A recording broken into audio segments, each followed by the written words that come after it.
ഇതൊരു മിന്നൽ റിവിഷനാണ്. ഉത്തരം പറയുന്നതിന് മുമ്പേ നിങ്ങൾക്കതിലേക്ക് എത്താൻ സാധിക്കുന്നുണ്ടോ എന്ന് സ്വയം പരിശോധിക്കുക.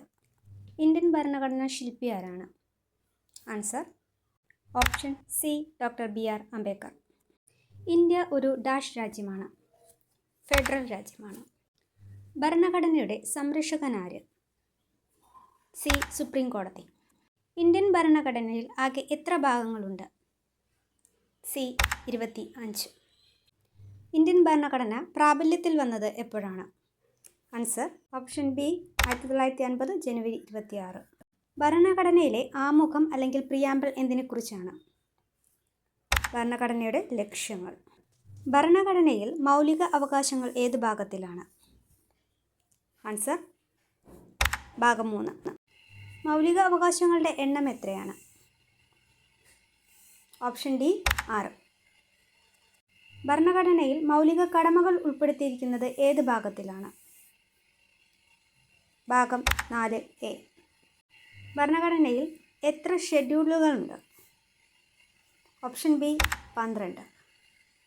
ഭരണഘടനാ ഭേദഗതിയെക്കുറിച്ച് പറയുന്നത് ഏത് ആർട്ടിക്കിളിലാണ്?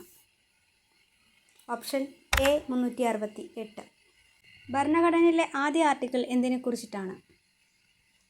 ഇന്ത്യയുടെ പേര് അല്ലെങ്കിൽ എന്താണ് ഇന്ത്യ എന്ന് പരാമർശിക്കുന്നു. ഭരണഘടനയിൽ ഉൾപ്പെടുത്തിയ ഭാഷകൾ എത്രയാണ്? സി 22. ഭരണഘടന തയ്യാറാക്കാൻ ആകെ എത്ര സമയമെടുത്തു? 2 വർഷം 11 മാസം 17 ദിവസം. ഇന്ത്യയിൽ നിയമനിർമ്മാണ അധികാരം ആർക്കാണ്? Option B parliament. ഭരണഘടനാ പ്രകാരം സംസ്ഥാനത്തിൻ്റെ തലവൻ ആരായിരിക്കും? D governor. ഭരണഘടനാ പ്രകാരം അടിയന്തരാവസ്ഥ പ്രഖ്യാപിക്കാനുള്ള അധികാരം ആർക്കാണ്? ബി രാഷ്ട്രപതി. ഇന്ത്യൻ ഭരണഘടന ഏത് രാജ്യത്തിൻ്റെ മാതൃകയാണ്? ഓപ്ഷൻ ഡി വിവിധ രാജ്യങ്ങൾ. 2 പ്രസ്താവനകൾ തന്നിരിക്കുന്നു. 1. ഇന്ത്യൻ ഭരണഘടന ഏറ്റവും വലിയ എഴുത്തു ഭരണഘടനയാണ്. 2. ഇന്ത്യൻ ഭരണഘടനയുടെ ആമുഖം തയ്യാറാക്കിയത് ലക്ഷ്യപ്രമേയത്തിൽ നിന്നാണ്. ആൻസർ ഓപ്ഷൻ എ 1ഉം 2ഉം ശരിയാണ്.